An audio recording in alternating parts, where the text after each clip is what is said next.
The Boston University men's basketball team welcomed their Boston area neighbor, the Emerson College Lions, to the roof on Sunday afternoon. After the Terriers hit 11 threes in the first 2 games of the season, BU found their stroke from the outside, hitting 9 from beyond the arc in the first half.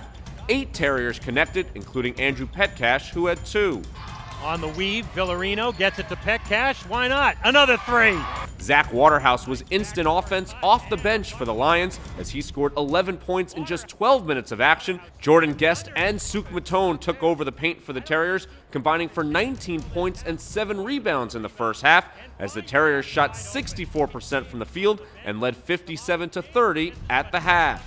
In the second half, Jack O'Connor showed off his offensive capabilities as he finished with 22 points for the Lions. However, there is too much of freshman Jack Hemphill of the Terriers. He finished with 14 points and 12 rebounds, recording the first Terrier double-double of the season. Comes up short on the hook shot. Kamali Chambers, out of everyone, gets the rebound for the Terriers. Oh, that's a nice catch by Hemphill. He had to spin all the way around to catch that pass on the break and then lay it in. BU went on to get their first win at home with a 94-57 win. 3 freshmen were the leading scorers for BU as Jordan Guest had 15 points and Fletcher Tynan had 14 to go along with Hemphill.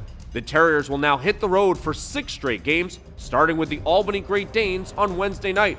Coverage of that game begins at 7:15 p.m. Eastern with a pregame show on the Terrier Sports Radio Network. Terriers get their first home win of the season as they knock off the Emerson Lions 94-57. Back here at the roof for a final time, along with assistant coach Walt Corbin. And Walt, certainly one thing that was different off the get-go, you found your range from 3-point range, certainly in the first half. That had to feel good shooting. We did. They shot the ball extremely well, and we've been asking them to come in and get some extra shots up on their own. I think it paid off for tonight.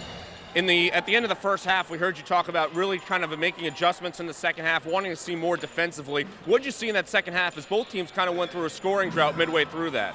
Well, first half we had decent guarding positioning, but we just didn't do a very good job of contesting the three-point shot. They have some very efficient three-point shooters, and in order for them to not get open looks, you've got to make sure that you get a hand up and you contest it. It's not just about being there; it's about getting it contested. With Max Mahoney and Tyler Scanlon sitting for this game, obviously that meant opportunities for the new freshman forwards, and certainly Jack Hemphill, the first Terrier to record a double-double, but overall getting 40-plus points from that new arsenal down low. Yeah, I mean, Coach Jones has a tough job, but we've got some depth at those positions, and I think it should be a fun year. Coach, 6 games now on the road, as this is a good way to get started. We'll see you in Albany on Wednesday. Thank you. Look forward to it.